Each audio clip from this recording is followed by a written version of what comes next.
et ne se joue de moi. Mais son écuyer refusa, car il avait très peur. Alors Saül prit l'épée et se jeta sur elle. C'est après la mort de Saül que David revint, ayant battu Amalek. David resta 2 jours à Siclag. Le 3e jour, un homme arriva du camp d'auprès de Saül. Il avait les vêtements déchirés et la tête couverte de terre. Or, en arrivant auprès de David, il tomba à terre et se prosterna.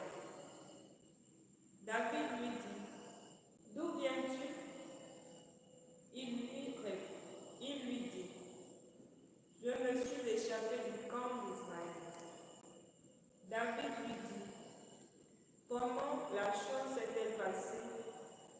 Raconte-moi. » Il dit, « Le peuple a été mis en déroute, et puis il est tombé beaucoup de morts dans le peuple.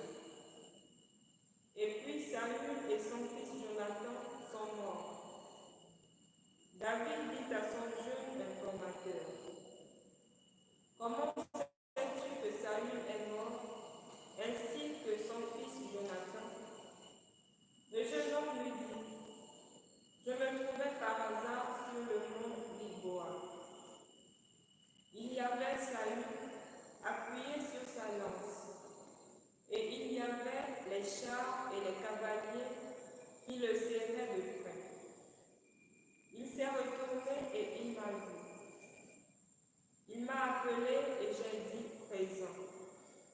Il m'a dit « Qui es-tu » Et je lui ai dit « Je suis un Amalécite ».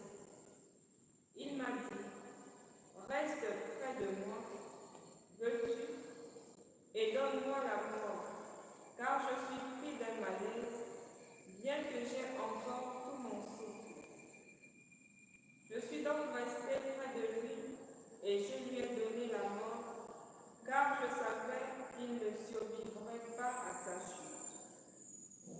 J'ai pris le diadème qu'il avait sur la tête et le bracelet qu'il avait au bras. Je les ai apportés ici à mon Seigneur. David saisit ses vêtements et les déchira. Tous ses compagnons firent de même. Ils célébrèrent le deuil, pleurèrent et jeûnèrent jusqu'au soir pour Saül, pour son fils Jonathan, pour le peuple du Seigneur et pour la maison d'Israël qui était tombée par l'épée. David dit au jeune informateur, « D'où es-tu » Il dit, « Je suis le fils d'un émigré amalécite. » David lui dit, « Comment? Tu n'as pas craint d'étendre la main pour tuer le Messie du Seigneur ?» David appela un des garçons et dit, « Avance et frappe-le. » Il l'abattit. David lui dit, « Que ton sang soit sur ta tête, car tu as déposé contre toi-même en disant, c'est moi qui ai donné la mort au Messie du Seigneur. »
manière atroce dans le cirque du Vatican, après les avoir rendus responsables de l'incendie de la ville en juillet 64.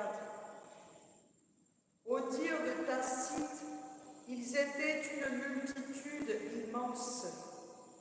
On pense que Pierre fut du nombre des victimes.